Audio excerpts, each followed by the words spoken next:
The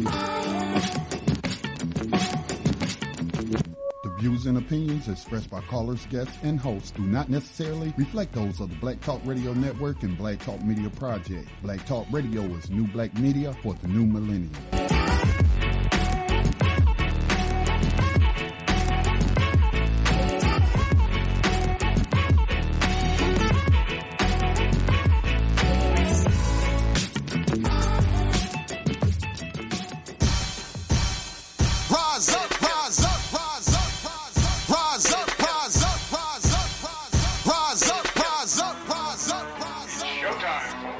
Lift your eyes up, let your wise rise up. See the signs of the times. If it's time, rise up, rise up. When death and hell dwell among all God's people, when those we chose and trusted have become completely corrupted and inherently evil, when the feast that feeds you starves our father's children, when snuff, porn, and pedo forms begin to get top billing, rise up. When famine claims millions, when justice gives blind eyes to billions, when the Lord's anger is no longer feared, if his protection is gone and your enemies are near, if you've seen the seas spill over and the mountains shake, break, and fall, if the moon ever turns blood red and you can't see the sun at all, rise up. No matter if the prize is high in the skies or deep in perdition, if our leaders are globally despised and always seem to rise through attrition or blatant nepotism, if women and children have to live in impossible conditions, if you have to die due to someone else's damn decisions, rise up. When innocent citizens perish for all our sins' sake, if the future seems bleak and your soul's at stake, rise up. When it appears that any hope left may already be lost, radio on Black Talk Radio Network, a program that seeks to educate, inform, and agitate on the issue of 21st century legalized slavery. Currently hosted by social activist and spoken word poet Max Parthas, with Black Talk Media Project founder Scotty Reed and Millions for Prisoners Human Rights Coalition's communications manager Layla Aziz. On this weekly broadcast, we discuss recent news on legalized 21st century slavery and human trafficking as it is allowed through the 13th Amendment of the U.S. Constitution, along with projects and people who help combat it. We are the official educational and introductory program representing the Millions for Prisoners Human Rights Coalition. If you want to know about the new abolitionist movement, what it is, and what it's about, this is officially the place to start. Today is the November 29th, 2017 broadcast of New Abolitionist Radio. On this day in 1864, Colonel John Chivington and his 700 Colorado volunteers, many of them drunk, attacked the sleeping village at Sand Creek. Most of the Cheyenne men were away hunting, so the women, children, and elders were largely defenseless. In the frenzied slaughter that followed, Chivington and his men killed more than 100 women and children and 28 men. Black Kettle escaped the attack. The soldiers scalped and mutilated the corpses, hacking off body parts that included male and female genitals, and then returned to Denver, where they displayed the scalps to approving crowds during intermission at a downtown theater. In our sights tonight are debtors' prisons, modern slave catchers, modern slavery, Baltimore and Ohio. As always, we'll have discussions, examine current news, and connect all the dots about modern legalized slavery for you in a nice, neat bow. Our abolitionist in profile tonight is Francis E. W. Harper, abolitionist, poet, and activist, 1825 to 1911. In this segment, For Freedom's Sake, A History of Rebellion, we will remember Gabriel's conspiracy of August 30th, 1800, and his call of death or liberty. Our rider of the 21st Century Underground Railroad is Baltimore's Sabian Burgess, who was released from prison in 2015 after the wrongful conviction for a 1994 murder of his then-girlfriend, Michelle Dyson. This month, a federal jury awarded him $15 million after spending more than 2 decades wrongfully incarcerated for murder. Have a question or comment?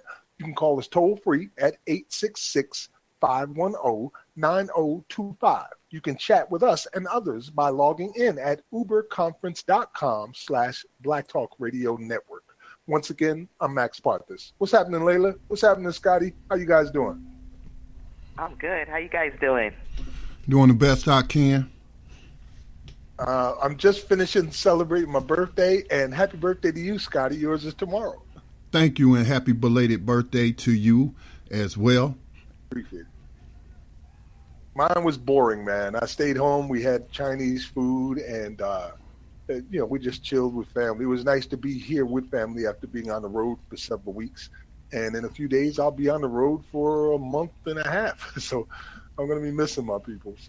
I mean, chilling with your family, that sound good. I mean, we not at that age where we be clubbing and stuff, Max. So I don't know. It might be some 50-year-olds out there still clubbing, but I'm not. Man, so my AARP card got an extra 8. That's what I'm trying to tell you. Ancient. But I do want to go ahead and just let everybody know I'll be disappearing here in about 5 minutes. As a lot of people have been talking about Libya, I've been invited to give some information about this very serious situation going on in Libya on another radio program. And with that being the dire situation that it is, I told them I'll do my best to, come in and do what I can. But I'll definitely be back on with you all before the program is out, actually before the top of the hour. No doubt, Scotty. I appreciate you lending your wisdom to those that will hear about what's happening in Libya, which we have been reporting on now for years about the case of what happened after the invasion of Libya. And we'll talk about it with you after you come back. So definitely good luck on that, and just tell them what you got to tell them, brother. Okay. Well, I'll leave it in your capable hands, and I shall return.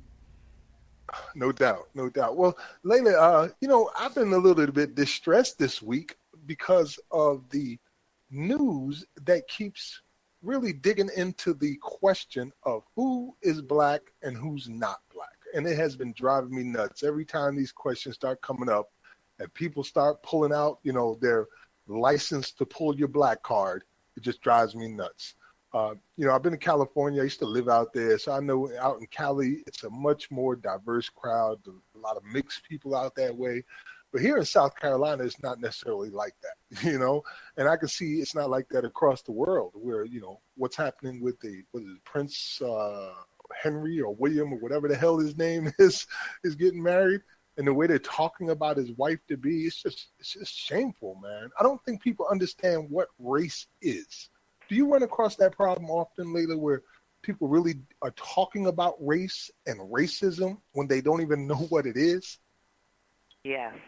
First, we all agree that race is a social construct, but tradition and culture are not. And so I think that's one of the biggest issues that people are having a problem with. When I see this woman, when I see her raising, how she was raised, and I don't know much about her, but just from the surface of what I saw, her mom, this is a black woman. And it seems that there are people who are upset that she's black, and then there are people who are saying she's not black. Yeah, I get that. My whole life I've had to deal with that. You know what I mean? And it just drives me nuts. And I've tried to give more to my children. People just don't understand race. Race is a construct, as you mentioned earlier, that started back it really came into life in the 1800s. And that was when the African slaves and the white indentured servants and white working poor decided to start working together to either overthrow the elites or to just form their own sense of power base, I guess. And when they saw that coming, that's when this whole concept of race was developed. There was no black people and white people before that. There was no red people, no yellow people. And, frankly, it is insulting just hearing people say things like what black people want. You never hear them say what red people want. You never hear them say what yellow people want because it sounds ridiculous, And the whole thing with the brown paper bag testing is just outrageous. You got to be this. It's like the ride you get on at the amusement park. You got to be this tall to get on. You got to be this dark to get on. It's nuts, That's man. True. That's true. You remember that Spike Lee movie with the sororities and how they incorporated that paper bag test in there? Yes, I do. I was watching a film today that I highly suggest everybody watch. It's like 20 years old. It's called Cosmic Slop Space Traders, and it was produced by George Clinton. And the concept, it's only like a 45-minute movie, but it's brilliant. The concept of it was aliens came to Earth and addressed America specifically and told them, look, we'll solve all your problems, make you rich beyond measure, you'll give you endless energy, anything you could possibly want. All you got to do is give us all your black people. And they wouldn't tell them why they wanted these black people. And America had to sit down and think about, are we going to trade in all the black people in our country so we could have all the gold and all the wealth and everything we could possibly imagine? I'm not going to give away too many spoilers about it, but if you get a chance, you should check it out. It's called Cosmic Slop Space Traders, and it would definitely make you try to watch it today. Is it on Netflix? You can find it on YouTube. It's been around for like 20 years, so you can find it just about anywhere. And as I said, it's not even a long movie. It's like 45 minutes. I watched it with my wife and daughter today. I think it was my third time watching it because it inspires thought and it makes you think about what would they actually do if presented with something where they have to sell us out whole scale in order to achieve their goals. Interesting. It also demonstrates this whole concept of race and how upset certain people are that she's marrying into the royal family, on how a lot of people from Europe still hold that purity standard of what they think is a supremacist point of view. And that in itself demonstrates that we haven't come far. We're still dealing with the same things as in slavery, from slavery to that understanding of one drop makes you a nigga and therefore you should be in a certain place. Yes, and it's a construct. I mean, we didn't create it. We're subject to it. But we, like the word nigga, we claim it as ours, and then we try to make it something that's about us when it wasn't ever about us at all.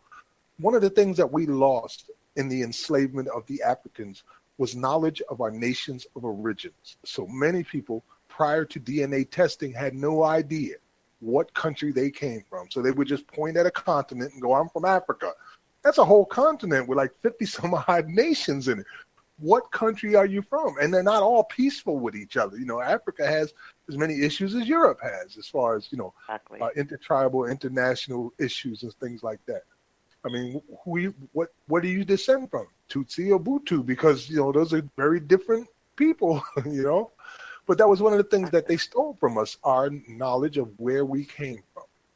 I wouldn't mind reading a little bit about The Origin of a Race by Audrey Smedley. And it's from Anthropology Newsletter, November. Maybe this will clear up for those of people that, will be out there talking about race when they don't understand what it is. It's called A New Social Identity.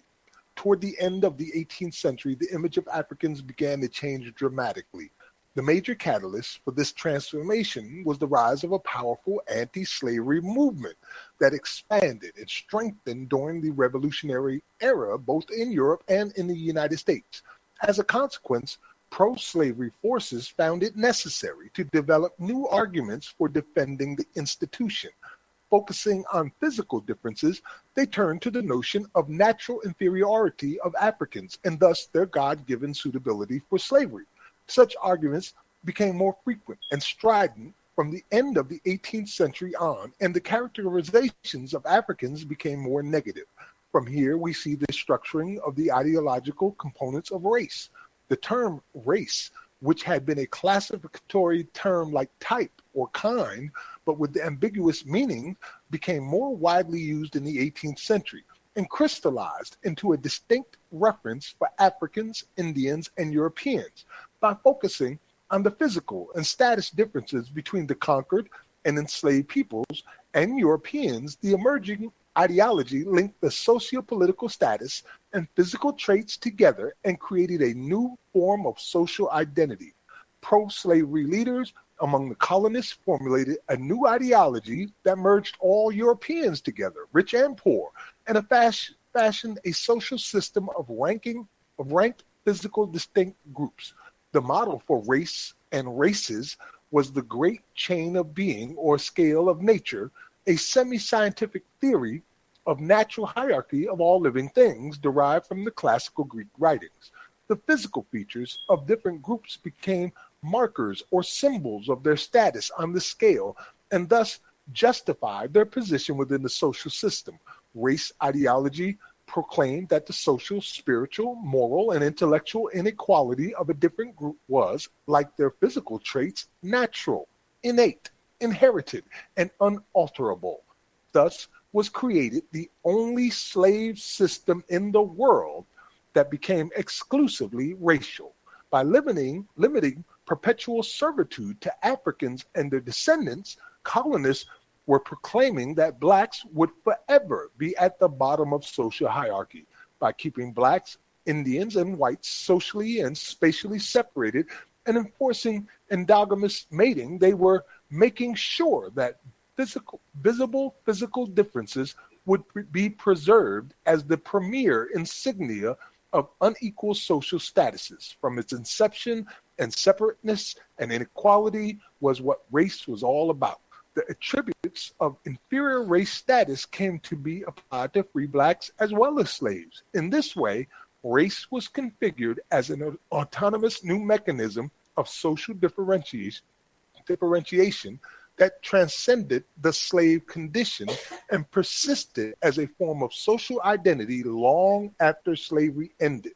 Now, you know, and I know that slavery never ended, but this is what she wrote verbatim. That's really interesting, but it makes sense because if we look at it, and I remember I think in college it's physical anthropology, and and then cultural anthropology, both of those courses, when we really look at race and different things, we're told that there are only 4 races, and that's Asian, Black, White, and I believe Native American. And anything else is derived from those. Yeah, and it's like, who said that these are races of people? Are we looking at traditions? Are we looking at culture, or just land of where they are? And then they tell you that the Native Americans came from Asia across the Bering Strait. So none of it really makes much sense. It's just a social construct, like you read, in order to justify some really heinous things, and they're still being justified by this social construct. Right, and to use the most shallow identifier you could possibly imagine, the color of your skin. Isn't that something?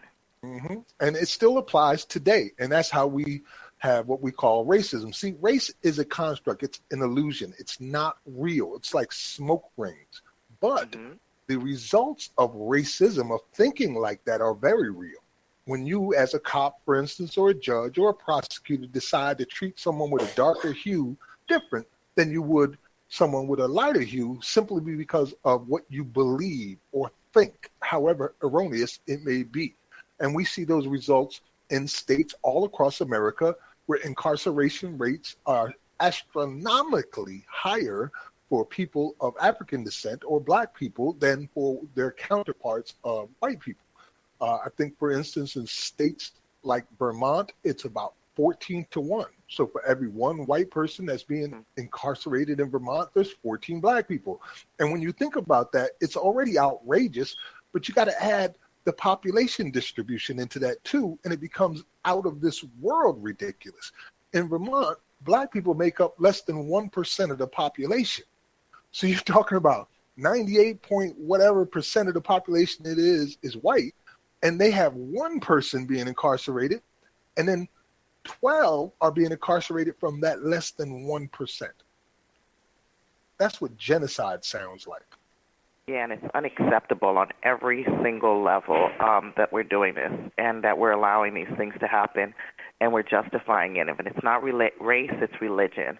So those two things, for some reason as humans, we always find a way to basically hurt each other. And it's gotten to the point where at some point there has to be an understanding and a unification of good people who want a good and just world. And once we get there, I think that we'll start to have growth and development. And none of these things have to do with race or religion. Now, culture should always be maintained at all times, in my opinion. Yes. because those are important things. And it's interesting now because race is becoming, how can I say it? When I was growing up, my mom was very fair-skinned. My great-grandmother could pass, and they used to talk about how people would pass in Richmond, Virginia, and they would go off and not live as black people because they could pass. But culturally, for blacks and whites, this fake racial people of European or people of African descent, they were black because they had a percentage of African in their blood. So my great-grandmother, because her mom died, who was pure African, she was, I guess, Irish or something. She, because she died, she was always raised by African people, so she always considered herself African. That's all she knew, even though she could have passed. So when we look at that, but now people are having these children not out of rape, but out of love. And these children have two parents that they love and they know. And some of them don't accept the racial notions or the racial characteristics or categories that they're being subjected to. And so therefore that's interested in some of the young people who might have African descent in them don't have any cultural ties because they may not have known the parent who was of African descent. So how does all of this play into this notion of race? Right. Let me read just some of the stats that we get per 100,000 in regards to incarceration rates across the country.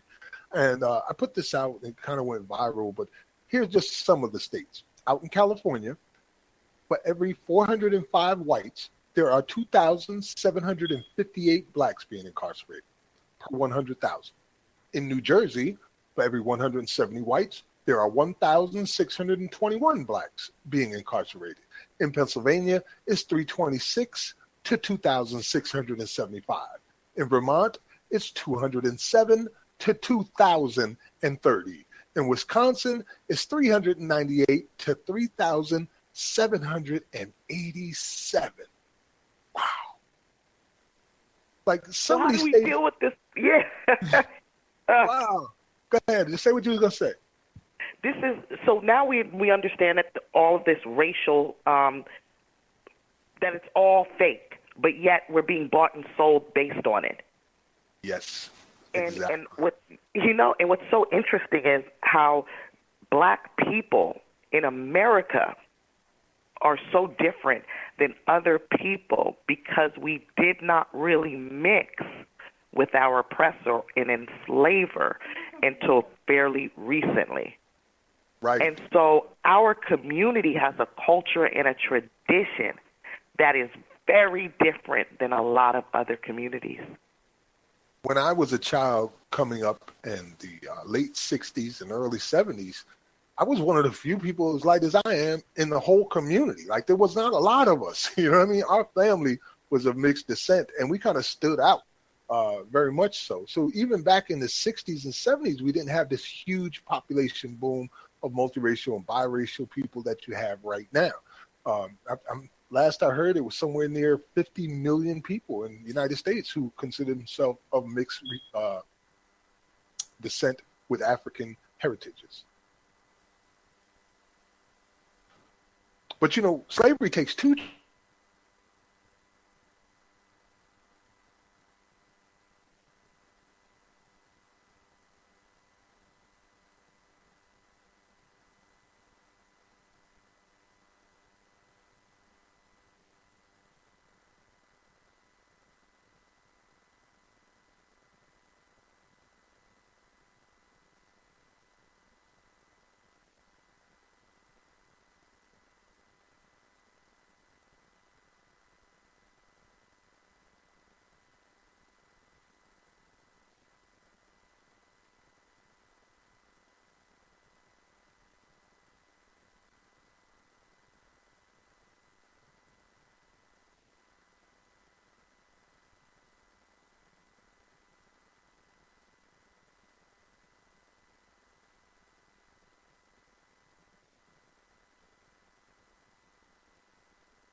Joining conference now.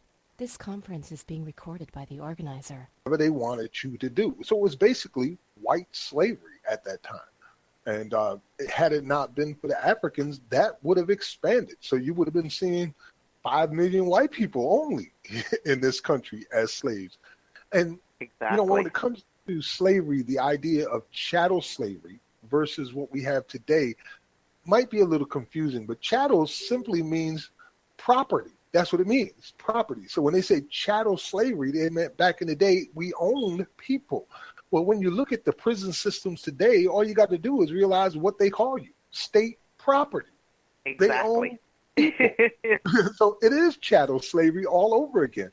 And we've seen auctions where they were auctioning off the prisons, including the people. I believe it was Brave New Worlds or Brave New Voices that had an auction, immigrants for sale. And they showed that auction where they was auctioning off this prison for $5 million. And they were saying, no matter what your business is, what your profession, we will have a steady supply of people coming into this facility for whatever it is you're trying to accomplish. That's a slave trade right there.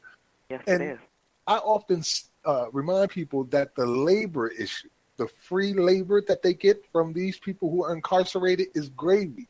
That's not where the brunt of the money comes from. The brunt of their money comes from storing bodies like a butcher on a shelf in a freezer. All they got to do is pick you up, put you in a cell, and you're worth X amount of dollars every year. It's more money for children and women and less for men. But in places like New York, which charges the highest rates for incarceration, to incarcerate an adult is over $150,000 a year. To incarcerate a child, 15, 16 years old, is $350,000 a year. That is unjustifiable anywhere you ask. It seems like such a scam. People are getting jobs, livable wages from buying and selling people, from monitoring property. Why in the world would it cost? Are they giving people PhDs in New York prisons? Where is that cost coming from? Because it's not health care. And even when health care comes into it and the cost rise because of health care, all you're dealing with are pharmaceutical companies coming in and doping up people to the point they're not even coherent anymore. And they're getting billions of dollars. So it's like this whole system is becoming rich off of state property. And then when you add the privatization aspect into it, it makes it even worse because, the state can possess your body, collect tax money because they're possessing your body. But now in addition to that, private industry has moved in and they're global now, where not only can they possess your body, but you can also, as an average person from anywhere in the world, buy stocks in these prisons. And when you're buying these stocks, you're buying stocks in the fact that they will always be full of people. So you're literally buying people and selling people, but you're not doing it on the slave auction block like you did in the 1800s. Now it's all digital and online, and the monies that you're making represent the human cost that is being expended in the form of blood and lives. It's disgusting what's happening and what we're doing as human beings, and then acting like we don't understand why our communities are so doggone damaged. Indeed. Well, we gave people something to think about with that conversation, and I highly suggest people do think about race. You shouldn't be out here talking about race if you don't know what it is.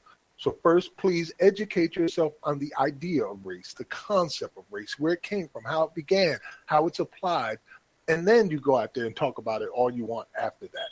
So you don't sound so stupid with some of the things that I be hearing people say, man. In any case, what I would like, if possible, Layla, is go ahead and pick a story that you want to do after this from our list of today's potential stories. And I'll do one in the meantime and remind people about how Thanksgiving came to be in Black communities. Because, we've had a lot of discussions about Thanksgiving these past few days. And people are like, you shouldn't celebrate it. It represents this, it represents that. But it represents something else to people of African descent. And I found some articles that tell about it. So, Layla, if you want to go ahead and peruse through there, see what stands out for you, and we'll discuss that. And then I'll start out this story about Thanksgiving. Okay. This story comes from blackthen.com. And it says African Americans have long embraced the tradition of honoring Thanksgiving, even during slavery time. I hate when they say things like that. Even during slavery time, Africans took time to be thankful for what they had, which of course was not much. In 1777, when the Continental Congress delivered a decree for the 13 colonies to give thanks for reaching a victory over the British at Saratoga, the Africans also took part in the celebration throughout the region. And the tradition continued as a custom of rejoicing for rain to break droughts and plenty of harvest. So what did the slaves eat on this day that they were allowed to celebrate?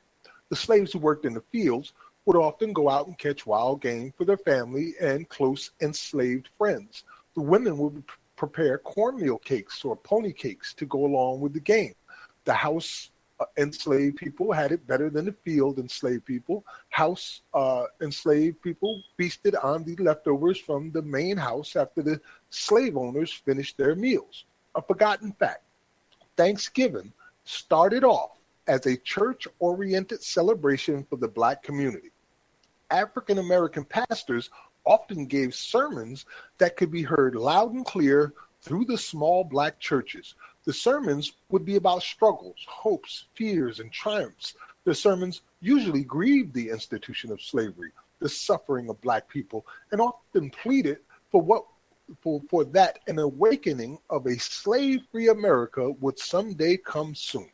African Methodist Episcopalian cleric Reverend Benjamin Arnett stirred a predominantly Black congregation on November 30th, 1876, with biblically inspired words saying, "We call on all American citizens to love their country and look not on the sins of the past, but arming ourselves for the conflict of the future, girding ourselves in the habiliments of righteousness, march forth with the courage of a Numidian lion and with the confidence of a Roman gladiator, and meet the demands of the age and satisfy the duties of the hour. Then let the grand centennial Thanksgiving song be heard and sung in every house of God, and in every home may Thanksgiving sounds be heard, for our race has been emancipated, enfranchised, and are now educating and having the gospel preached to them." In 1863, Lincoln signed the proclamation of a National Thanksgiving Day, unifying the various regional practices that had already been taking place throughout the nation. I do therefore invite my fellow citizens in every part of the United States, and also those who are at sea and those who are sojourning in foreign lands, to set apart and observe the last Thursday of November next as a day of thanksgiving and praise to our benefactor Father who dwelleth in the heavens. And that's what Lincoln said. And I'm kind of partial to Thanksgiving as I was born on Thanksgiving Day. But okay. Me and my first granddaughter were both born on Thanksgiving Day, and I think it's only fell on our birthdays like 3 times in my whole life. So wow. I'm a little partial to it. But there's the history of Thanksgiving Day for African Americans. We used it as a day to sing about freedom. Yes. I understand that. And I also am thankful for my family. And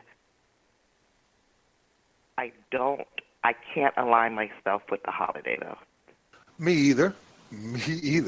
But I just wanted to give people an understanding of what it meant to Africans when it first began. Because, it was like a loose holiday and everybody celebrated on different days until Lincoln unified all those celebrations.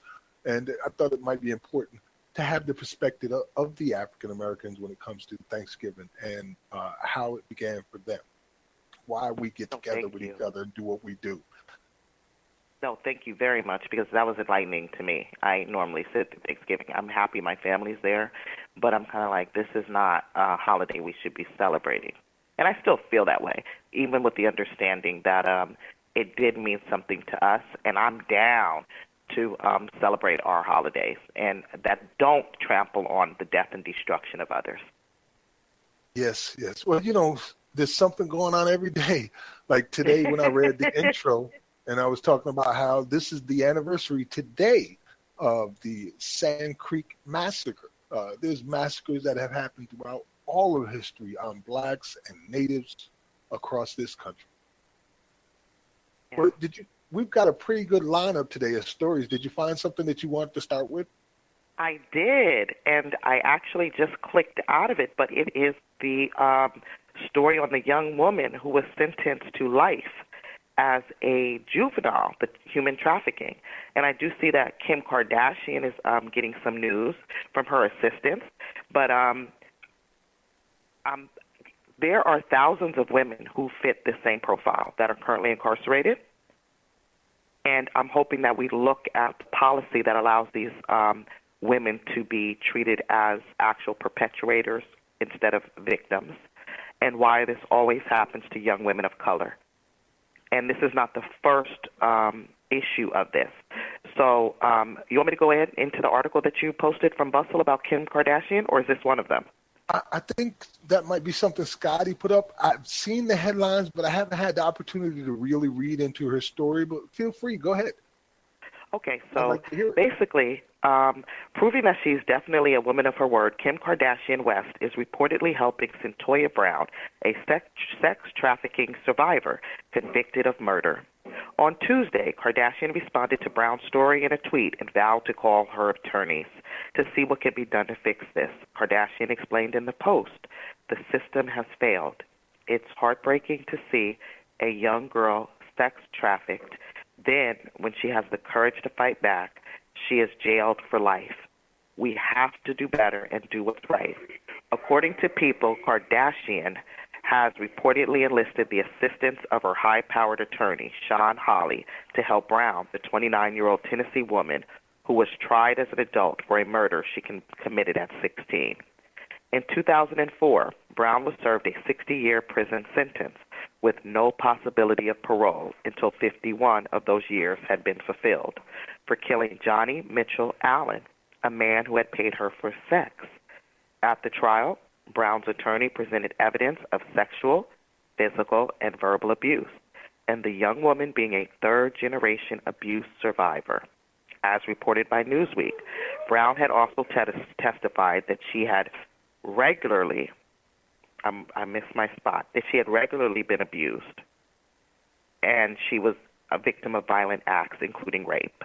According to the Tennessean, Brown said that she was forced into prostitution by a violent boyfriend, and that her case actually inspired a change in law. Now people can only be charged with prostitution if they're aged 18 and older, while people under the legal age of consent are considered victims of self-trafficking.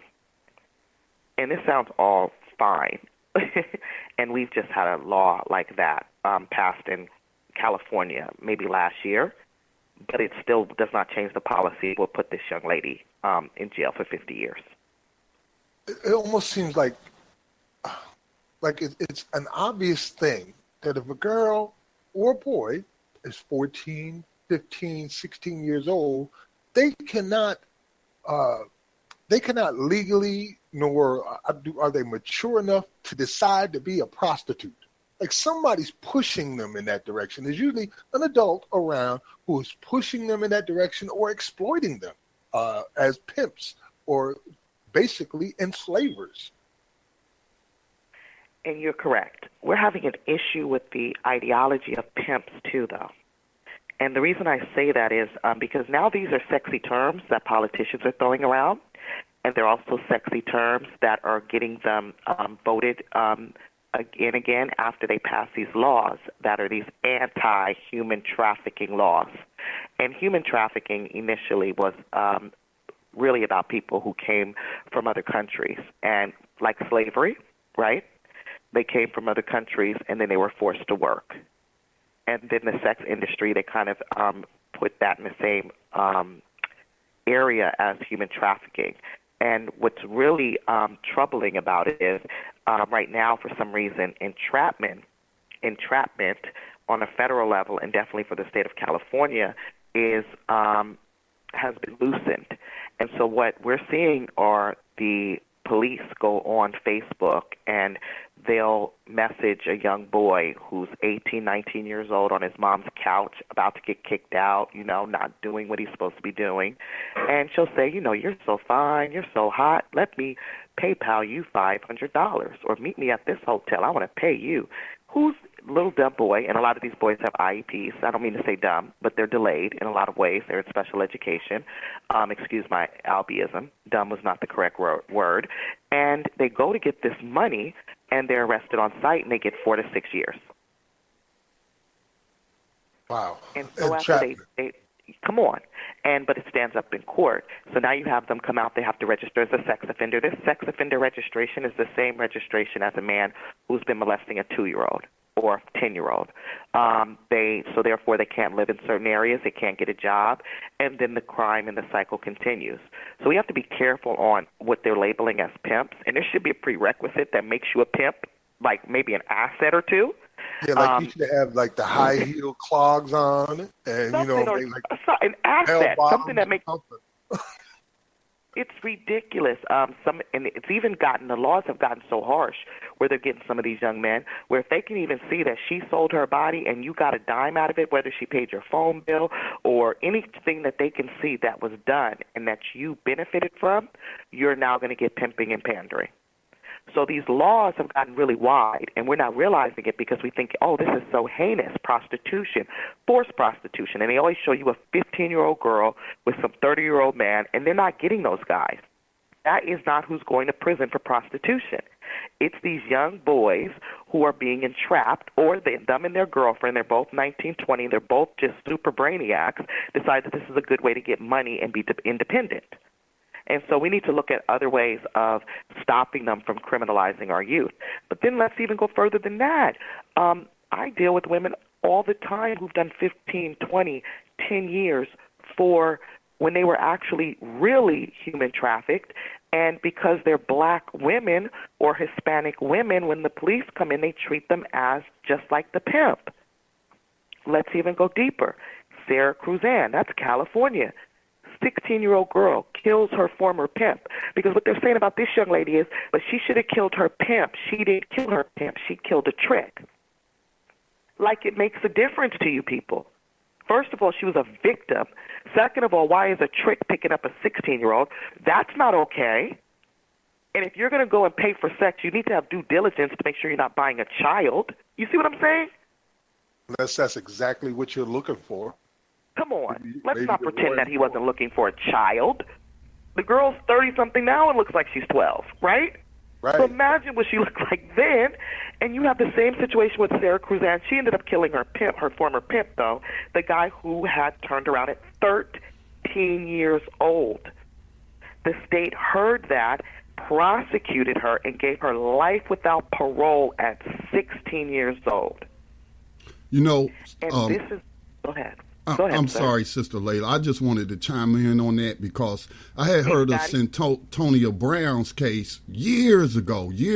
I mean, this was like back in 2008 when someone brought it to my attention. But what gets me is for a very long time, right here on New Abolitionist Radio, I've been asking feminist groups, women's groups, to get involved more in the new abolitionist movement because it's just a shame that it took these celebrities going after these Hollywood assaulters and rapists and what have you, and then the congressional people coming out, and now all of a sudden, you know, they paying attention to these cases.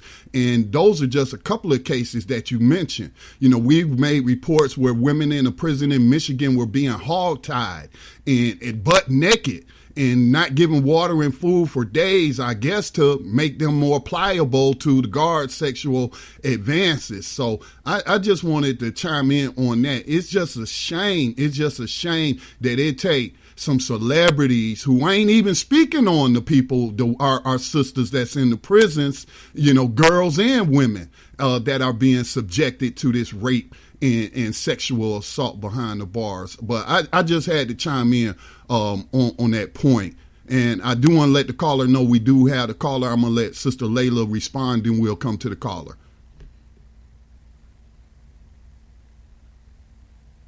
Sister Layla? I totally agree with you, Scotty.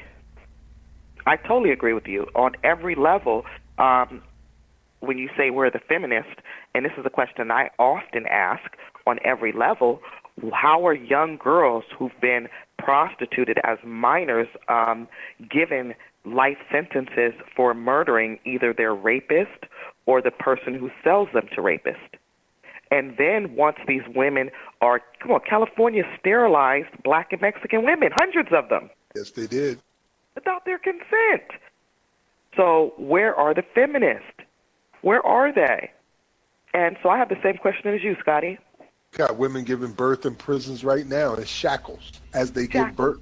And then you have adoption agencies who are working with the jails and prisons, literally buying the children from the women that are having babies in these prisons and jails. So you incarcerate a pregnant woman, and now she's lost a job, she has no family, she has no resources, no help, and then you come along with this adoption agency and say, hey, I'll give you $5,000 you can use whatever you want to use it for towards your case, put it in your commissary, whatever.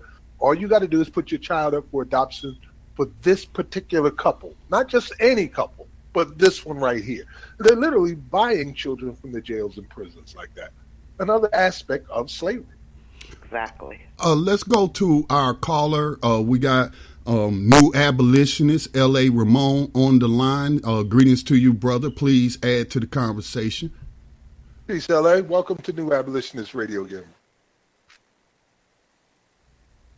L.A., you there? Did you want to comment? Your mic's unmuted. Okay, we'll come back to L.A. later. Let him work out his audio issues. Just chime in and let us know you there. L.A., we'll let you know if we can hear you. Max?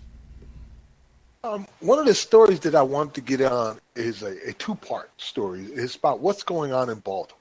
The corruption in Baltimore with the police, the slave catchers in Baltimore, and how deep it is.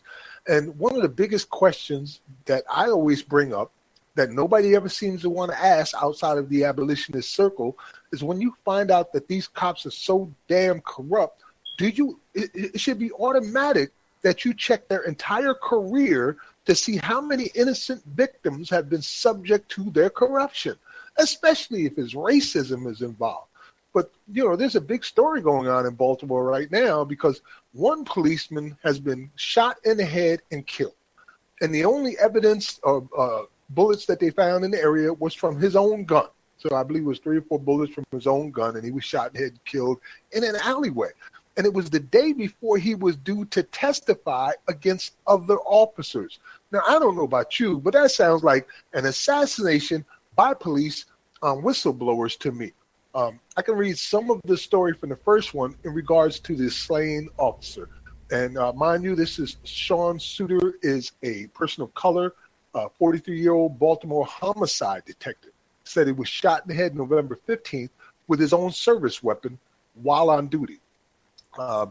Sean Shooter, 43, was fatally shot in the head November 15th, and the authorities say there is evidence of a struggle, according to the Baltimore Sun. At the time of his murder, the homicide detective was scheduled to testify before a federal grand jury about a case that alleged police in his city had conspired with cops in Philadelphia to sell cocaine and heroin. The drugs they were going to sell were allegedly seized from the streets of Baltimore. Now, you see how this is working, right? The cops, these slave catchers, are stealing the drugs from the drug dealers in Baltimore and then shipping it over to Philadelphia to sell it to the people of the city of Philadelphia. Baltimore Police Commissioner Kevin Davis has claimed that there is no link between Suter's death and the drug running indictment. Now, that already sounds fishy right there when you just up and just claim that there's no link and the investigation hasn't even been finished yet. The BPD and the FBI do not possess any information that this incident is part of any conspiracy, Davis told the Baltimore Sun. Suter worked for the Baltimore police for 18 years. He leaves behind a wife and 2 children. So that's part one of the story that's going on, where the guy has been killed. Now, who was it he was supposed to be testifying against? And that's the other story, which comes from the Inquirer. Titles, Feds, Philly officers sold drugs stolen by corrupt Baltimore police squad. And this came out, let me see if I can find the date. Well, I have a question 14th. First, Max.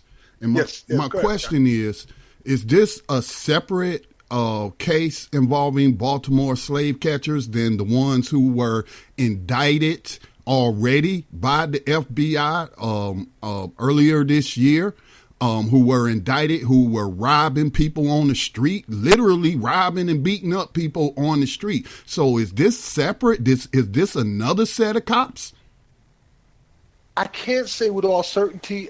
Once I get a chance to look on the line, I probably can find out. But I think this is a separate incident. I think it is too, but I'm not. I'm like you. I'm not sure, but I believe this is a separate case involving cops. That other one, it was 6 cops involved, 4 of them black, 2 of them white.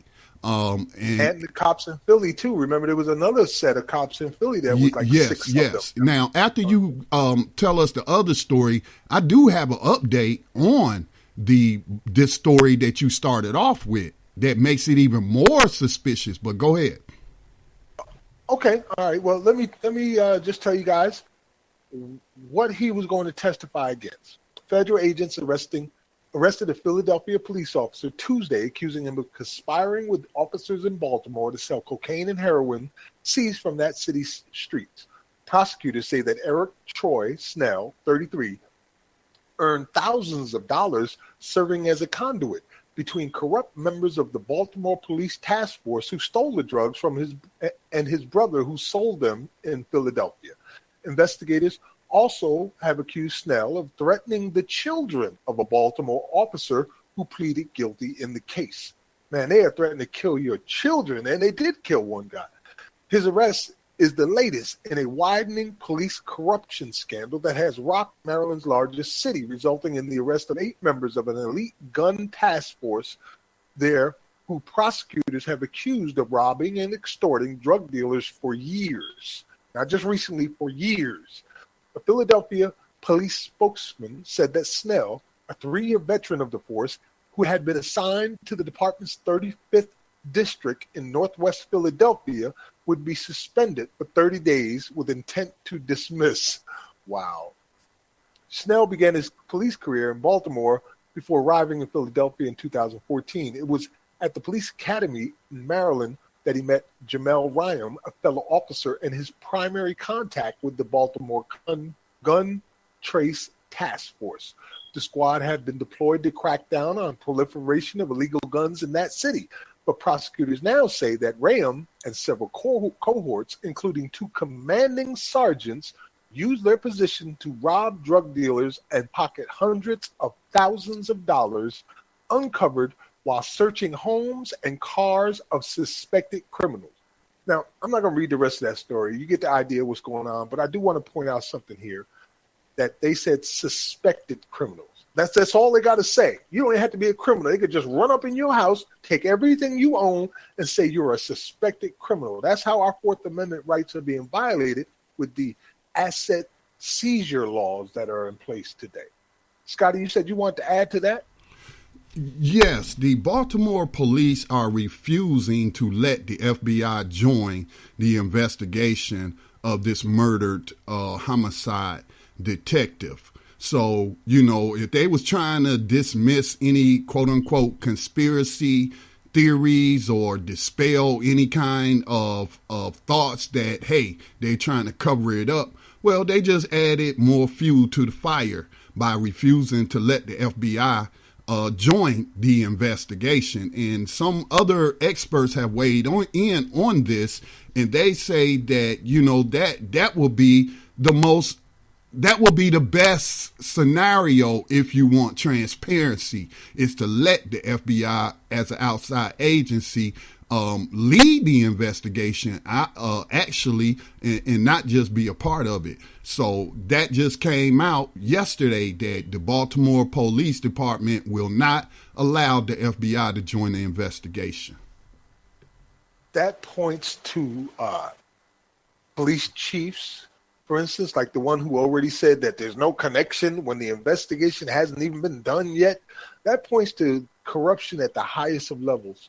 And as Scotty, you mentioned earlier, these are very likely different cases, including the other case we saw in Baltimore where police were caught on their very own camera planting drugs on innocent people. Remember, that was just not too long ago, like last month or 2 months ago. Now, wow. So I think, okay. I'm sorry, while I was searching for that updated information I just gave you, I also found out, I came across a story that said those 6 cops who were charged by the FBI will not be charged with civil rights violations. So they'll just be facing criminal charges, I guess, for robbing the people as well as robbing the city because they was falsifying overtime that they did not do. So, that's stealing as well. But the Justice Department, which is not surprising considering that what's his name? Jeff Sessions, stated coming in the door that the FBI wasn't interested in policing the police and putting them under these consent decree orders to address their civil rights abuses. So me hearing that those 6 cops, again, who were robbing people on the street, also cheating the taxpayers out of overtime that they did not work, to find out that the Justice Department isn't interested in charging them with civil rights violations. This is just crazy. Anything you want to add to this, Layla? I believe Baltimore has done something politically because this is widespread. It happens in every single state, especially in large cities. So the police have been stealing from drug dealers. They've been stealing from those lockup where they put the different evidence and different things in those rooms. They've been tampering with evidence. They've been planting evidence. And there are some precincts because they've been more politicized towards the black community, that I strongly believe the FBI is looking at them. Because this is something that we see all the time just in San Diego, and nobody can prove it. We all know it's happening. We know the cops that are doing it, and the cops know the cops that are doing it, and they don't care. So I know if it's happening here, it's happening everywhere. 9 out of 10 people in the jail in Baltimore are African Americans. 9 out of freaking 10. Black people make up the largest percentage of people in the jail. Despite making up only 64% of Baltimore's residents, they comprise 90% of the people held in the jail. Currently, there are 2,900 African-American men incarcerated in Baltimore's jail. It's one of the oldest jails in the country. When we did the Ferguson is American series, we did them on states.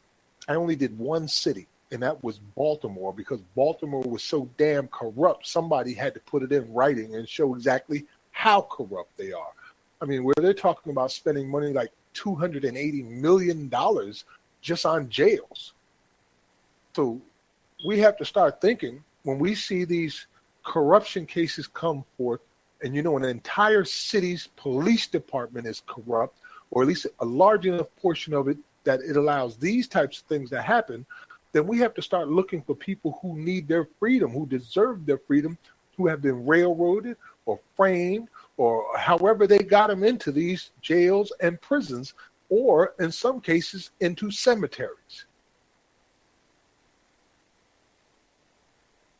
If you want to know about how bad Baltimore is, I just published Baltimore is Ferguson on New Abolitionist Radio on our Facebook page. Feel free to go and peruse through it and look. You will be shocked.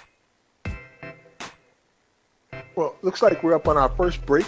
We're going to take a few messages, and we'll be right back after this. You're listening to New Abolitionist Radio.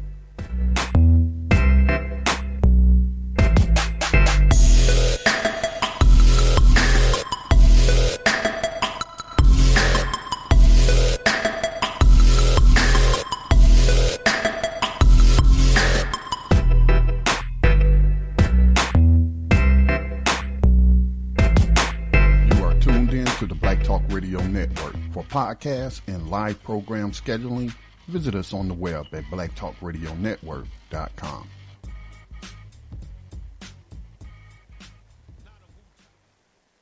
Welcome back to New Abolitionist Radio. I'm here with Scotty Reed and Layla Aziz, and we're, as usual, talking about modern-day slavery and human trafficking. Right now, our focus was just on Baltimore, Maryland, and the corruption that is unfolding within that city itself, and just how bad it is in the police department. And I was mentioning how it really should be an automatic thing when police are found to be corrupt or indicted or charged with racketeering or anything like that, that their entire history needs to be inspected and checked out to find out how many people have suffered at their hands, how many innocent people are incarcerated or even dead.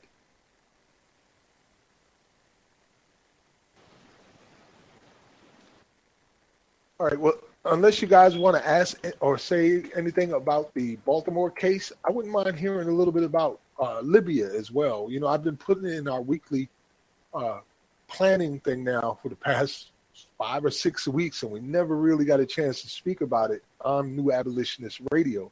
But since you just finished talking about it on the radio, Scotty, would you like to share maybe what happened on the program? Yes. And what you know what's going on? Yes, a lot of outrage people were expressing, but also frustrations and trying to come up with some solutions. But I had to break it to them. The only solution is a military solution. Now, are there things that we can do? As I was expressing frustration last night at not being a young man anymore, not being a billionaire where I could, form my own private security army or whatever and go over there myself. And so since I'm not in that position, the only power that I have is the pen or the keyboard and my voice and using the telephone. And so, some of the things, one of the things I heard, though, from a young lady, but it wasn't appropriate for me to address it at that time. It was, other panel members, and I was running out of time. But it just disheartened me to hear her say that we got slavery going on in Asia, we got it going on in Africa and other parts of the world, and slavery's just mental here in the United States. So New Abolitionists know that's incorrect, but I did not, want to pick that point with her. I'll definitely make a point to get back with that person through the host who invited me to tell them to tune in to New Abolitionist Radio and see if we can change her mind on whether she thinks slavery is just mental here in the United States. So one of the things that has frustrated me, Max, is, this is something I've been covering since day one, since before the illegal overthrow of the most prosperous and generous nation in Africa, being Libya. That I was telling people that Barack Obama, Susan Rice, and Hillary Clinton is lying to you. Gaddafi's wrote a letter to President Obama calling him his African son and telling him, look, we ain't just killing people. And what had happened was a fake Arab Spring. Because if you remember during that time in 2011, the Arab Spring kicked off in Egypt. No, I think it kicked off in Tunisia first. Then it hit Egypt.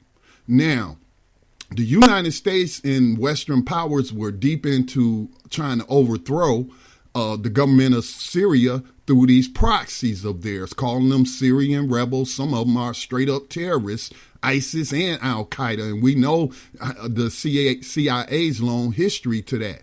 So under the cover of the Arab Spring, the CIA and the U.S. State Department, including the ambassador who got killed in Benghazi, were supporting those elements, those terrorist elements, to overthrow Libya. So why did the U.S. want to do that? Well, 2 reasons. The U.S. wanted to do it because the Congress was not able to pass a bill to arm these terrorists, with U.S. arms. So they found, hey, Libya's not that far away.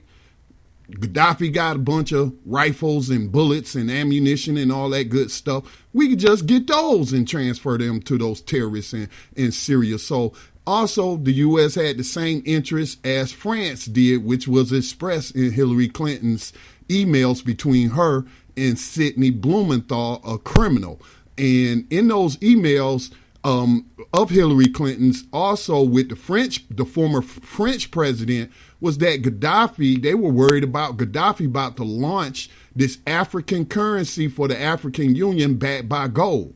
Now, for those in the United States that know a little something about the those Federal Reserve notes that we call dead presidents or U.S. dollars, they're also known as petrodollars, ceased to be backed by gold back in the 1930s, I believe, or a little earlier than that. And that the only thing that gives the U.S. dollar its value is these nations trading oil and buying the oil with U.S. dollars. That's the only thing that gives U.S. Federal Reserve notes, which aren't issued by the U.S. government, but the private corporation known as the Federal Reserve. And if Gaddafi was to do that immediately, that will have a serious impact on the U.S. petrodollar as well as the euro. Because ain't none of these countries, those two countries or those two entities they're just issuing monopoly money. It's not backed by any kind of precious metals or anything. And that would immediately have put Africa on top of the world. It would have made Africa, the African Union, an economic global power that they just couldn't deal with. So this was an intervention to keep up this world, financial situation or system that's controlled by European countries. And so, soon as it started happening, pictures started surfacing of African people in cages being terrorized by Arab men. Their nationalities, I don't know. I don't know if they were all Libyans. I just simply can't tell you that. But those images and those videos were coming out pretty early, and I was helping others to circulate those videos. I just came across an old interview I did with T. West of Afro Synergy about that situation. And so that slave trade that's going on in Libya did not just start this year. It's been going on since those people took over the country that has taken it over. And it's a very unstable country, as you have about 3 different factions who are fighting each other. So that's what's going on in Libya. Now, the only solution, again, that I see that these people really desperately need that will provide them with what they need is a military intervention. And I know people express doubts, and I have my reservations as well, but I don't see no other way. But U.S. boots need to be put on the ground. Like Colin Powell said about Iraq, if you break it, you own it. And the U.S. broke Libya along with France and these other countries. And Donald Trump on Thanksgiving wanted to say to the troops that y'all fight for good, which is a bald-faced lie. But if they want to do some good, if you want to make that little statement, have some little truth to it, then they need to go into Libya, which has been described as basically a terrorist training ground right now. But I'm most concerned with what's happening to the African people, and they need liberation. And a shout out to the brothers and sisters in France who have been surrounding the Libyan embassy in France and preventing them from going back and forth. And the same thing needs to happen here or in any country where we have abolitionists, okay? Because I want to expand abolitionism to mean, not just the legal slavery, but slavery, period, in all its forms, like the UN Declaration of Human Rights talks about. And so we should be surrounding these embassies. Hey, they shouldn't be able to do any business on the phone because we clogging up the phone lines. You can just Google the Libyan embassy, Washington, D.C. telephone number. I made a meme with the White House phone number as well as the Libyan embassy phone number. And I've been calling and I've been tweeting at Donald Trump and trying to push his buttons and what have you. But, that's in a nutshell is what I shared with them is what I just shared with you all. Man, I don't even know what to say. Layla? I do see that supposedly the European Union and the African Union just released a statement that they're going in there with military might. And to my issue was, why did the African Union march on Libya, who has not had a president? How many years? 2 years? Because of the murder. Yes. And what they've done. I also read something earlier today about Obama saying in 2016 Libya was the worst thing he ever did. One of his worst mistakes. I'm not sure if that's what he actually said, Sister Layla, and I've been trying to point out to people who's been trying to be an apologist for him. He's apologizing for the aftermath. He's not apologizing for the illegal overthrow. He's apologizing for the aftermath and not having boots on the ground to control the situation. But what I say to that, Sister Layla, is, look, everybody criticized George Bush for going in, invading Iraq, and then not leaving a substantial force there to mitigate any kind of factional violence. And so it's not like this was not foreseen. Some of the generals told this man this. And so I just am not accepting any excuses or any apologies from Barack Obama, because, like you said, that interview was in 2016. What he say about it in 2017? Is he saying anything? Is he using his voice, the power of Twitter? I think he got millions of Twitter followers. Is when he go to give $400,000 speeches to these powerful Europeans and Euro Americans? Is he saying, that's a humanitarian crisis over there, and Donald Trump needs to go clean up my mess? So I'm sorry, sis, but I'm not. Right. I'm not accepting any kind of apologies from Mr. Obama. No, I totally agree. I don't think we should have gone into Libya in the first place, but that ship has already sailed. Yep. And at this point, most of my, and I'm going to just say it, depression is, why in the world are these African leaders allowing this? March on Libya. Am I wrong? You're former military, Scotty. I'm like Nigeria. I don't care if these people are fleeing your country. March on Libya. They need to know, you touch an African, this is what happens.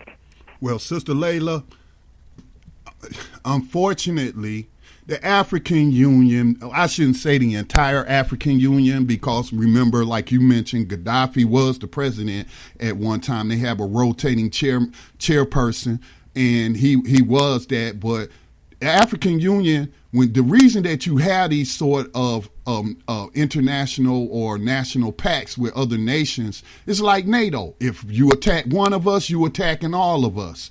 So African Union could have prevented that happening in Libya by saying, no, we're not going to allow this. We'll handle it ourselves. This are one of our member countries. We'll go in there and do the investigation.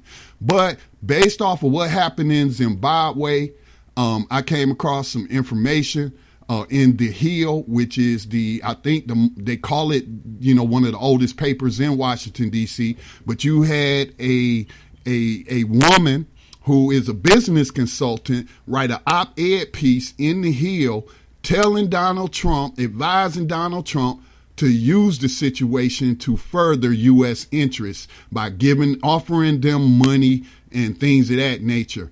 And saying, and she also said, and use our partners in the African Union. That said a lot to me, and that also could explain why the African Union stood down while one of their member countries were attacked, because they're proxies of the West too. I agree. Sad situation. I saw the photos and the videos, which you can find on New Abolitionist Radio on our Facebook page, as well as our Black Talk Radio Network community page, where you can see the horrors of modern-day slavery and human trafficking right there. It's just, you think you're looking at something from 1650 or 1700, and no, it's 2017 right now in this world today, happening right in front of our faces, and we are dragging our feet about doing something. Well, let's take it back more closer to home, and if we can, the next story that I want to get on to squeeze in tonight before we get in our final segments is a little bit about what's happening in Ohio, and how Ohio is pretending not to know what the hell is going on with their state when it comes to mass incarceration. It really, we, as I said before, we've done the America is Ferguson series where we examine every state in this union for 50 weeks straight here on New Abolitionist Radio, and broke down the stats on their incarceration, how much money they were making, their involvement with the jails and prisons, the human rights atrocities and constitutional violations that were going on state by state. So we were already aware of what was happening in Ohio. And I guess now Ohioans, or allegedly politicians in Ohio, want to know what's going on in their state, as if they don't. So the first article, I linked it in our chat room there. Layla, if you want to do us the honor and read it from the Dayton. Oh, Daily do News. not click on that link in the chat room without first pushing the control key, because it will knock you off the board totally. It'll even disconnect your call. So you want to hit the control key first, then click the link. And I just opened it up. So, yeah, that's the procedure. Okay. Glad for the heads up on that. But, yeah, if you can get to that, Layla, and read that for us. It's from the Daily News, and it says, why are so many Ohioans in prison? The state is trying to find out. And this was from November 22nd, 2017. So this is just like a week ago that they're starting to ask these questions. I'll go ahead and take it, Max. I don't think that Layla's logged in to the chat, so I'll go ahead and take it since I already got it up. All right, you guys tell me how to log in. Thank you, Scotty. You're welcome. All right. So why are so many Ohioans in prison? The state is trying to find out. This was an article that was published in the Dayton Daily News. Laura A. Bishkoff of the Columbus Bureau, and she published this November the 22nd, so last week. Ohio is planning a deep dive into crime data, arrests, convictions, sentencing, probation, incarceration, behavioral health, and more, to help answer some vexing questions such as why the state has such a high prison population and why so many people here are on probation. The answers and what is done about it could have a profound influence on the public, which spends millions of dollars every year on the state's criminal justice system. Number crunchers and policy wonks will spend nearly a year examining why Ohio struggles with high prison populations, increasing opioid overdose deaths, and one of the highest rates of adults on probation in the country. Data is collected locally by scores of agencies, departments, courts, and more. Sorely lacking is the ability to comprehensively look at the information, says Sarah Andrews, director of the Ohio Criminal Sentencing Commission. It is disparate. It is not standardized. Everyone keeps data, but there is no way to effectively bring it all together and talk about it, she said. Even a simple question, how much does Ohio spend on criminal justice each year, can't be easily answered, she said. I mean, with all that money y'all making, millions of dollars, why you ain't spending it on IT data systems and stuff so that you can do this stuff. That tells you where their priorities are. The effort has the backing of all three branches of state government, Governor John Kasich, Attorney General Mike DeWine, Ohio Supreme Court Chief Justice Maureen O'Connor, House Speaker Cliff Rosenberger, and Ohio Senate President Larry Obhof jointly requested support from the U.S. Department of Justice and the Pew Charitable Trust to address criminal justice system challenges. The Council of State Governments will help Ohio collect data to analyze statewide criminal justice trends, including a drop in violent crime, where have we heard that before, but an increase in murders and assaults, a decline in arrests for murder and assaults, and increase in opioid overdose deaths. Let me see if there's anything else. Meanwhile, Ohio's prison population remains stubbornly high, even though the number of people sent to prison has declined. That doesn't really make a whole lot of sense there. How does it remain high, but the number of people sent to prison is declining? I guess it's remaining high because of long prison sentences, I guess. I don't know. Your BS meter is going off there, Scott. Yeah, so listen, if they want to donate $1 million to Black Talk Media Project, I can answer the question for them right now.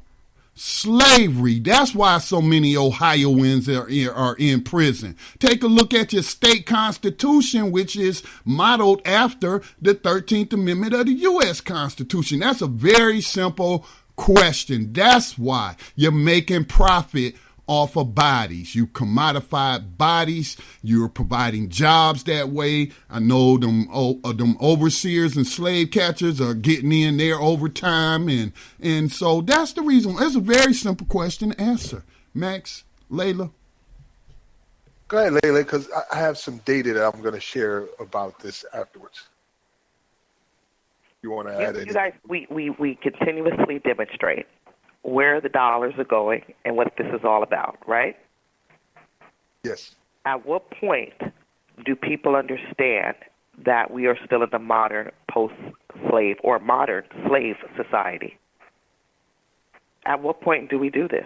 From Ohio to California to, and the list goes on to all 50 states. Is there a good state, you guys? No.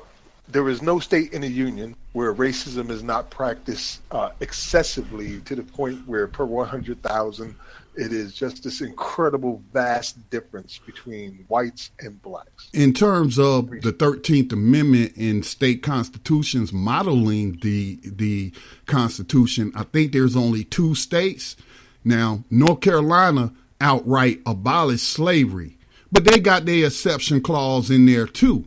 And that exception is involuntary servitude. And I'm like, what's the damn difference? Exactly. It's a play on words. That's all That's it is. California too, though. Yeah, that's California too. We have slavery abolished with involuntary servitude. Then we have a proposition in the 90s, I want to say it's 94, that basically says we're going to force everyone to work so that they can pay all this money. Well, I'm going to call BS on Sarah Andrews, the director of the Ohio Criminal Sentencing Commission, who claims that they can't figure out where all this money is going because in 2016, Max Parthas did the research to help figure out where all that money was going. In 2014, the state of Ohio was spending as much as $1.5 billion per year on their Department of Corrections. I'm just going to read a couple of things from the Ohio is Ferguson report and a couple of the articles I'll point out that backs up everything I'm saying. One big problem is in 2013, Ohio had a rate 89% higher than the national average number of probationers per 100,000 people.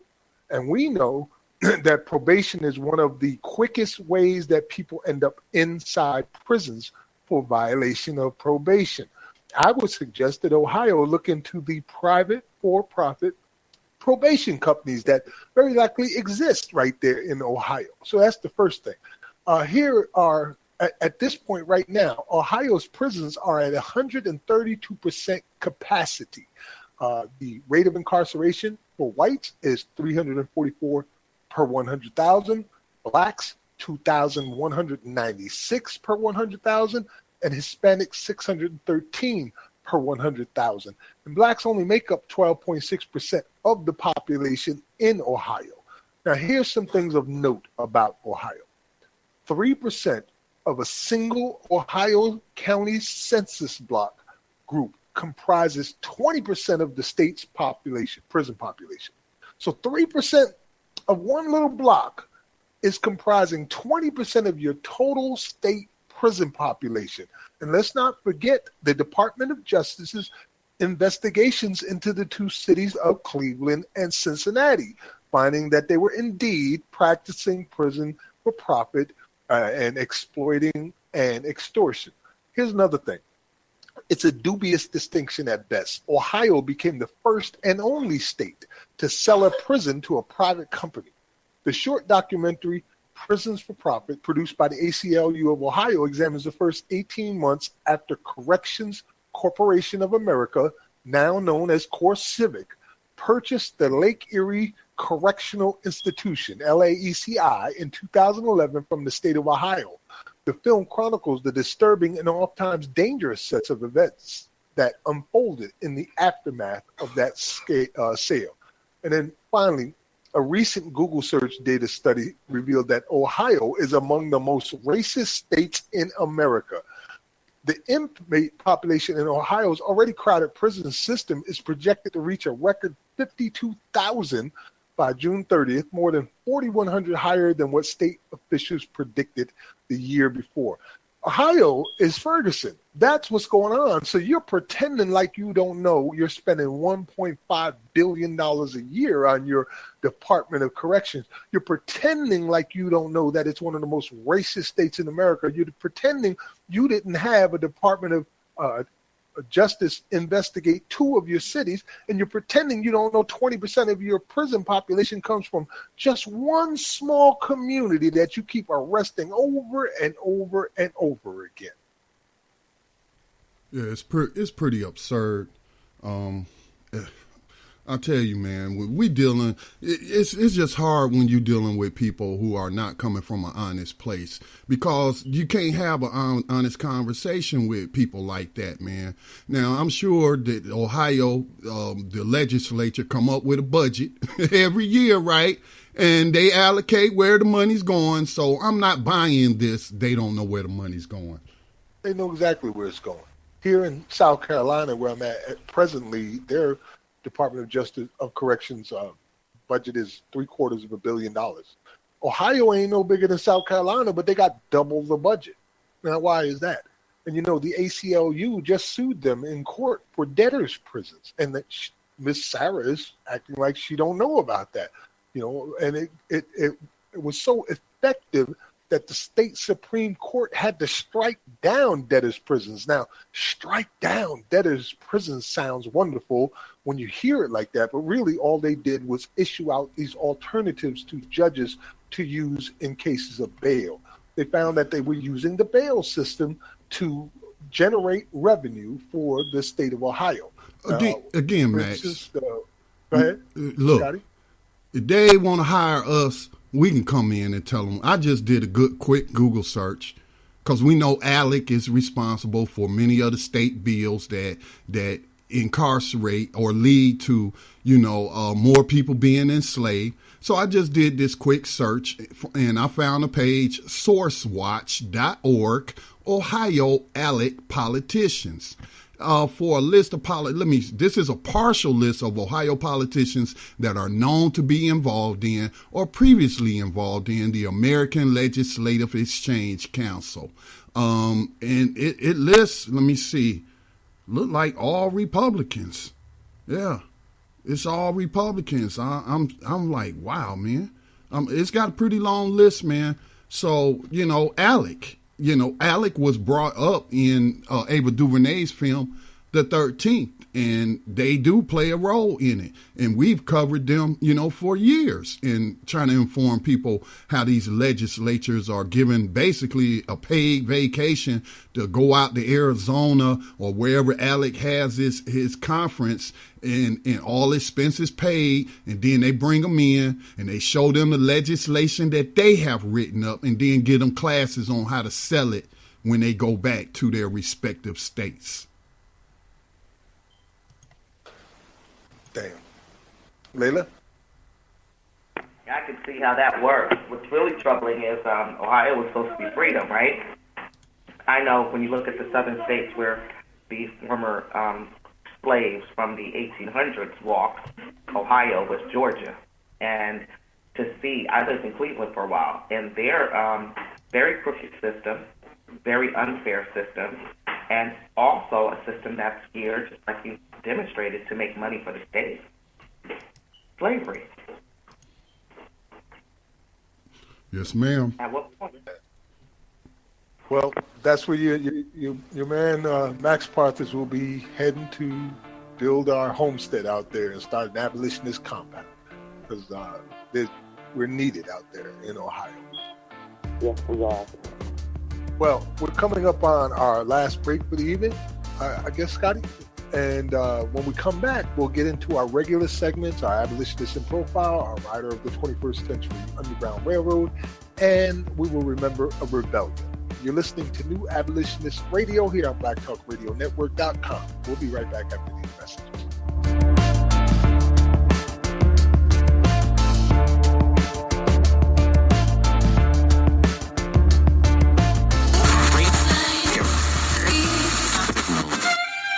No, I'm not a writer. Okay.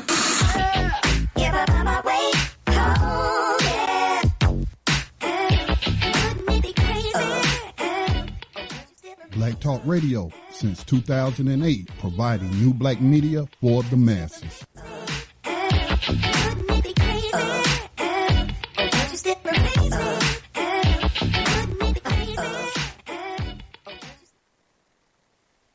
Welcome back to New Abolitionist Radio here on BlackTalkRadioNetwork.com. We are going to get into our final segments of the evening, regular segments that we do every week, starting with our rider of the Underground Railroad, 21st Century Underground Railroad. I'll do that one after I'm done with that one. Layla, if you could do the Abolitionist in Profile, which is at the top of the New Abolitionist page on Facebook. And Scotty, if you can do our Rebellion, which is also there right at the top. I just put them up there for both of you guys. If you want to pull it up and get it ready, I'll start with our rider of the 21st Century Underground Railroad. And this is kind of a success story, and I'll add some more after I read it. This comes from TheRoot.com. Jury awards man $15 million for spending 20 years in prison for a crime he did not commit. A federal jury awarded a Baltimore man $15 million after he spent more than 2 decades wrongly incarcerated for murder. Sabian Burgess sued the Baltimore Police Department and 2 detectives for his wrongful conviction for the 1994 murder of his then girlfriend, Michelle Dyson, according to the Baltimore Sun. Man, I hate these pop-ups that jump up in front of your face in the middle of reading here on these articles. But any case, according to the Baltimore Sun, Burgess was released from prison in 2015 when the state conceded that he did not commit the crime. In October 1994, police responded to an emergency call and found Burgess cradling his girlfriend's body after she had been shot and immediately took Burgess into custody. Wow, that must have been horrible for the brother standing, just holding your dead girlfriend, bleeding out, and they arrest you for killing her when you did. Anyway, he was interrogated for hours, did not confess, and was eventually released. But detectives charged him with the murder after gunshot residue was found on his hands. Burgess's lawyer explained that scientific tests showed that gunpowder residue could linger in the air or be transferred through touching, but the investigators wouldn't listen. In his lawsuit, Burgess said that 2 Baltimore policemen, Gerald Goldstein and Stephen Lehman, pinned the murder on him even though they had credible evidence that someone else committed the crime. It turns out that the FBI had contacted the detectives and told them that they were investigating a hitman named Howard Rice. The killer told the agents that Dyson was killed over a botched drug deal and that he knew who killed her, but the detectives never looked into it.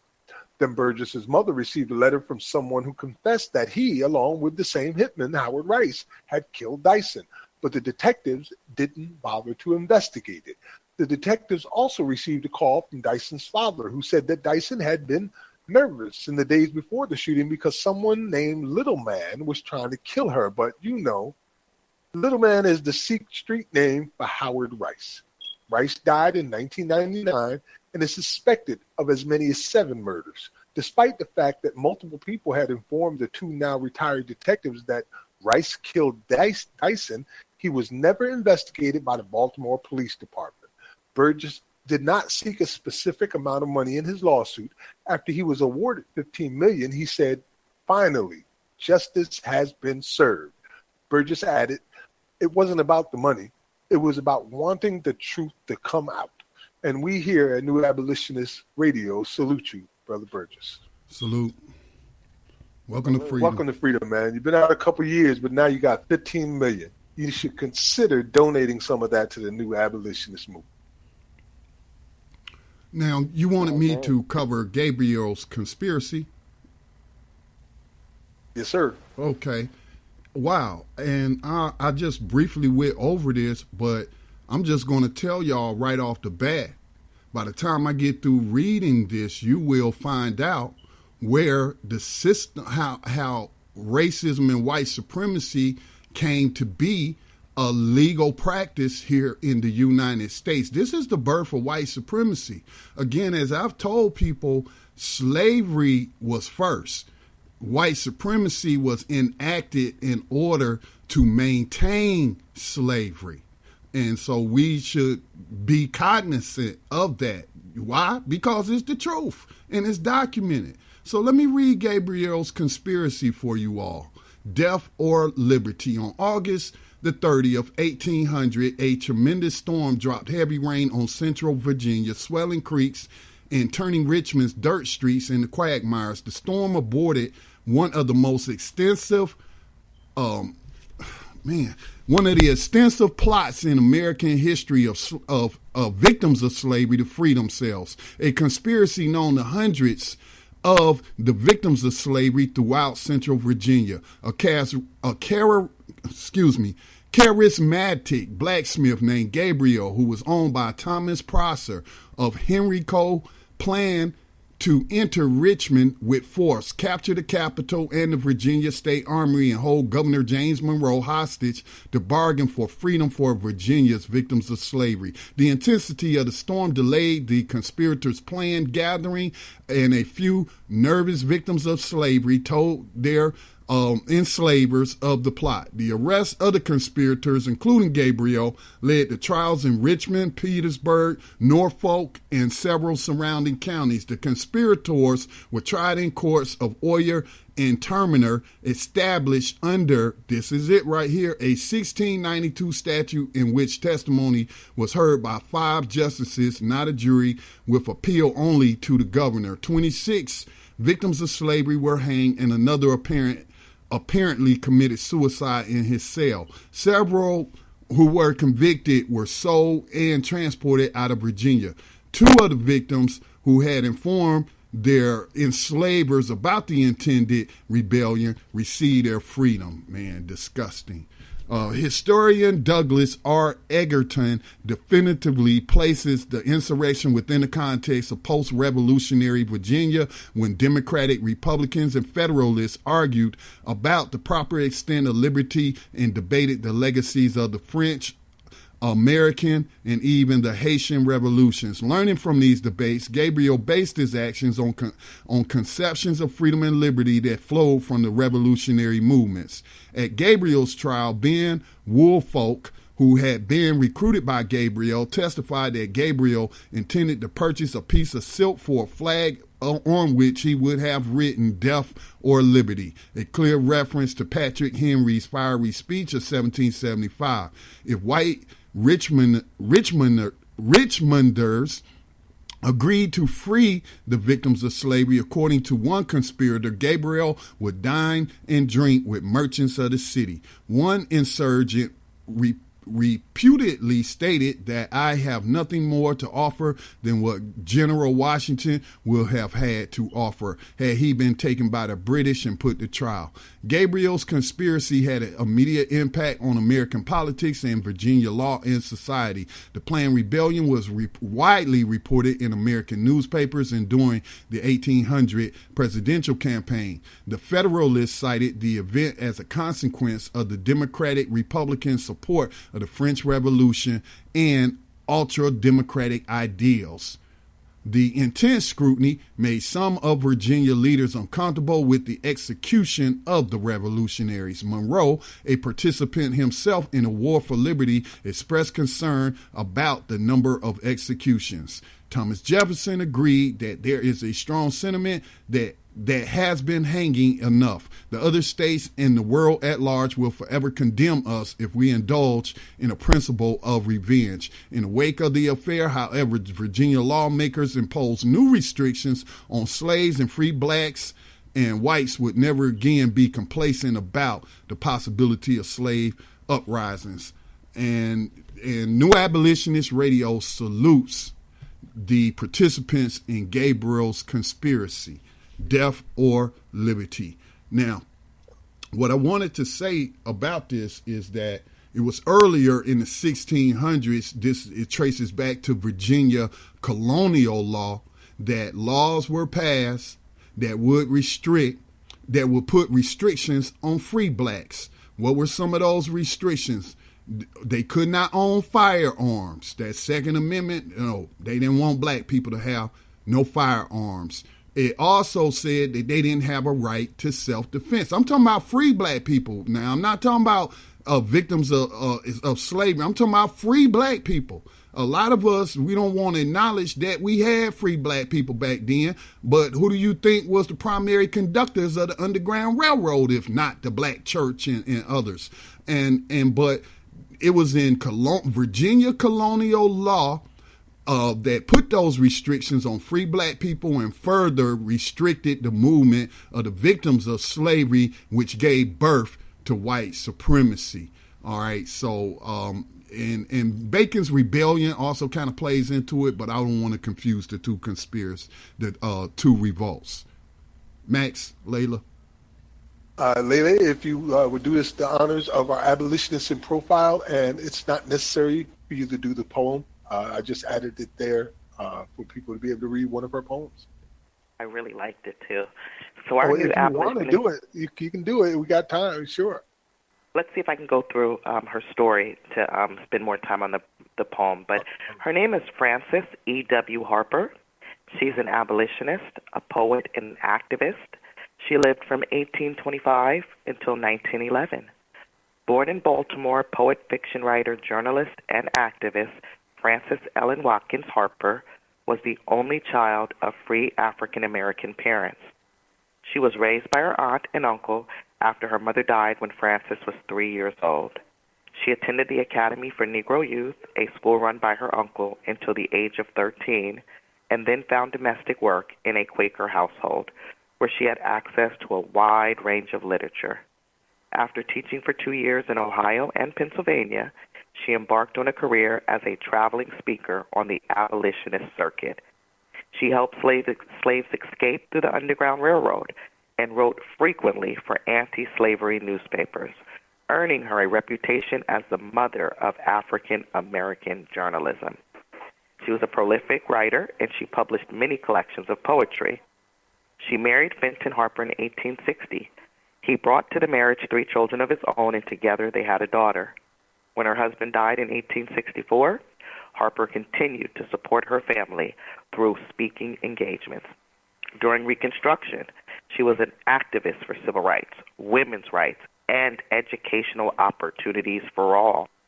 She was superintendent of the colored section of the Philadelphia and Pennsylvania Women's Christian Temperance Union, co-founder and vice president of the National Association of Colored Women, and a member of the American Women's Suffrage Association.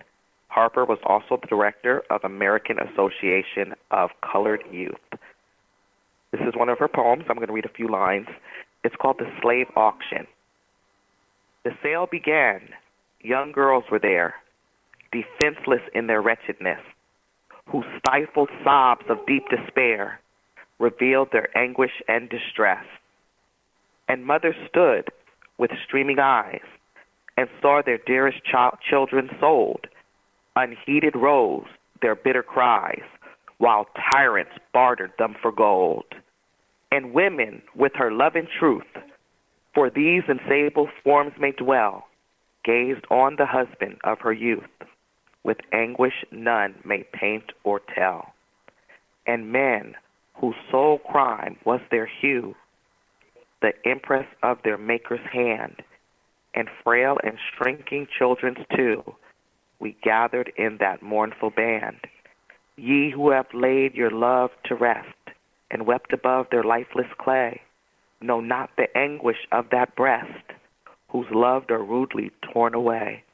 Ye may not know how desolate our bosoms rudely forced apart, and how a dull and heavy weight will press the life drops from the heart.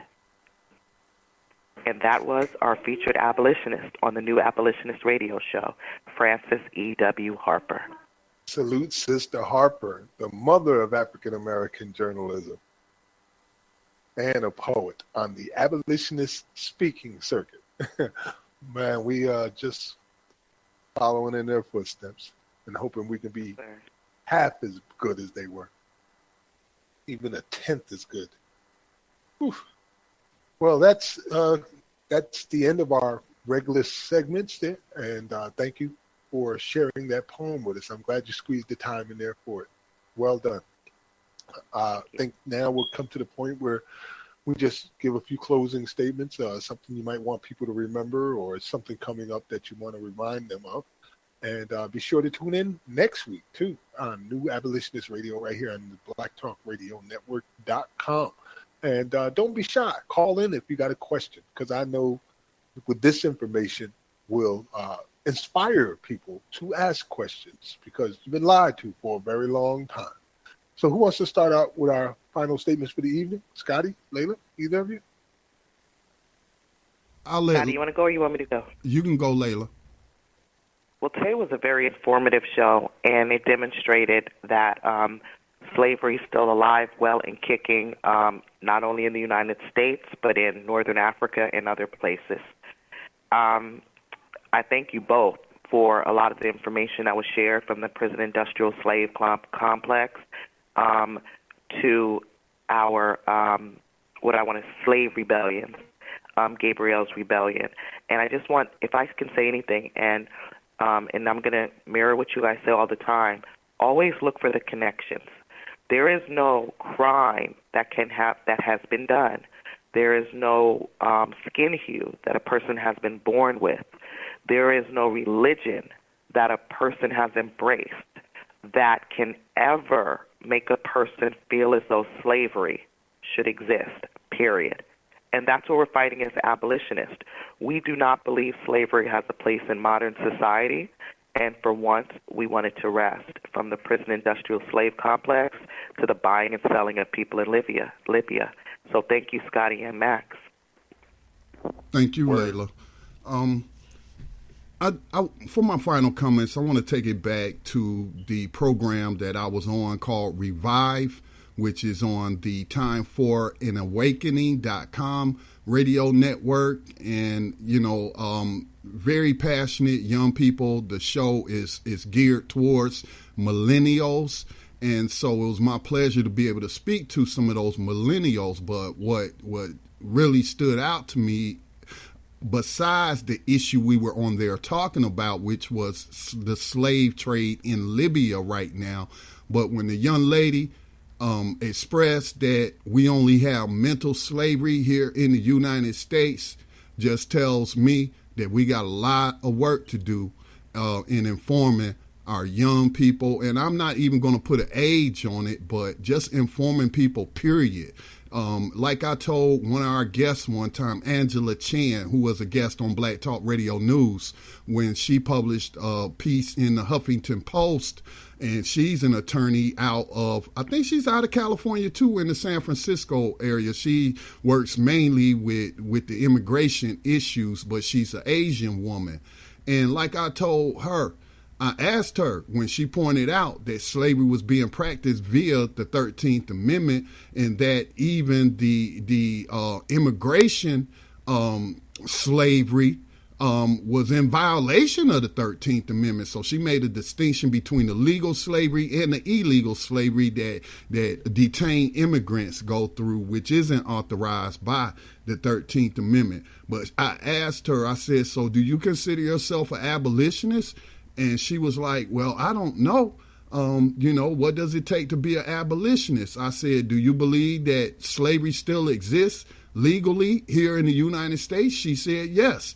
I said, will you take it upon yourself to tell somebody else about it and to tell, as many people as possible that slavery was never abolished? She said, yes. I said, well, you're an abolitionist. That's what we have to do, people. Let's not assume that everyone has access to the same information that we have access through the social circles that we have established, and that, we should make it a point to bring that up, with people whenever possible. So I just want to say, abolition today, abolition yesterday, abolition to the future, until slavery has been abolished once and for all. Amen. Well, amen. Right? Exactly. Amen. Until it's done. Until it's done. I'm going to keep mine real simple, and I'm going to read something that Scotty Reed shared.